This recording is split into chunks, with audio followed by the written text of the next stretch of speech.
So how can we avoid the distractions of the modern life and still be of benefit to the people of the world? And I think this is a very good question. And the way, in part, the way I do that is to have minimum kind of communication devices. And the only device I have is a laptop computer, which I use on the internet when I need to, and otherwise I use it offline.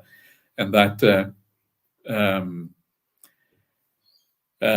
means that I kind of, don't really interact with the world unless I have to, or unless I feel like interacting with the world, and I can make it difficult for myself, difficult as possible, to be on the internet or to communicate with people, etc. And one of the kind of classical things, from that you often hear about in psychology is how weak the human willpower actually is. So to stay out of trouble and to stay away from the kind of worldly phenomena, you can't really rely on your willpower.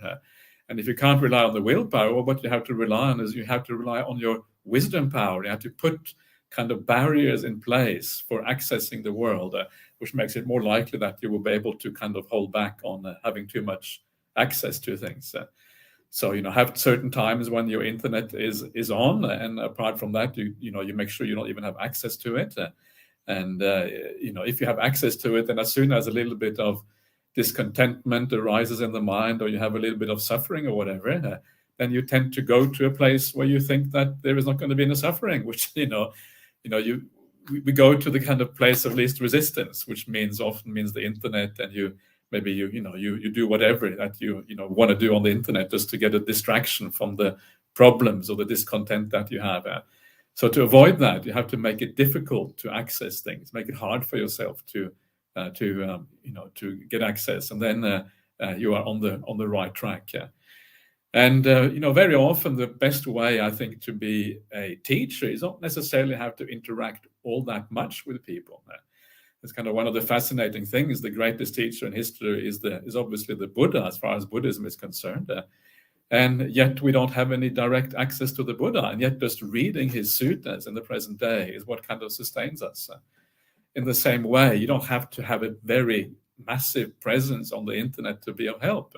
What you have to do is you have to be able to give talks. You have to be able to, maybe to answer questions at certain particular times, when you choose that. But you don't have to be accessible to people all the time. In fact, I think if you are accessible too much, you actually destroy some of the interaction.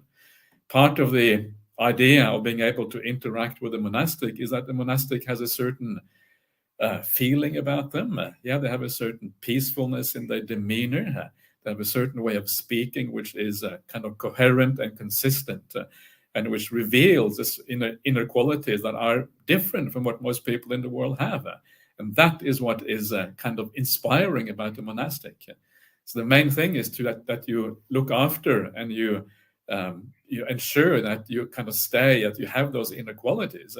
And then when you teach, those inner qualities come out, and that is what is inspiring. That is what points you to the Dhamma. So it's not the quantity. Quality is far, far more important as far as a teaching is concerned.